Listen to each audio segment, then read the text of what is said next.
ఇప్పటి వరకు మన షోలో ఎన్నో రకాల టిఫిన్స్, ఎన్నో రకాల స్నాక్స్ పరిచయం చేసాం. కర్రీస్కి ఫ్యాన్ బేస్ మాత్రం చాలా డిఫరెంట్గా ఉంటుంది.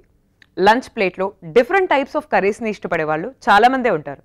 అందుకే ఇవాళ ఎపిసోడ్లో మీకు 2 డిఫరెంట్ టైప్స్ ఆఫ్ కర్రీస్ని చూపిస్తున్నా. వెల్కమ్ టు రారండోయి వంటలు చేద్దాం. సో ఇంతకీ ఏ రెసిపీ పరిచయం చేయబోతున్నారు ఇప్పుడు మాకు? పాత రకం వంట, మా చిన్నప్పటి నుంచి తిన్న రకం వంటే కందరవ్వ పులుసు అంటారండి.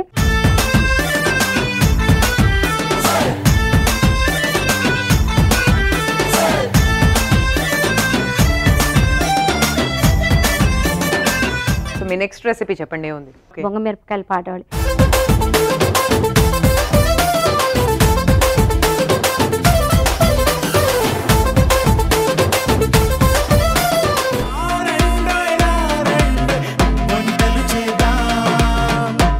రారండోయ్ వంటలు చేద్దాం. సోమవారం నుండి బుధవారం వరకు రాత్రి 7:30 తిరిగి మరుసటి రోజు మధ్యాహ్నం 1 గంటకు చూస్తూ ఉండండి మీ ఈటీవీ అభిరుచి ఛానల్లో.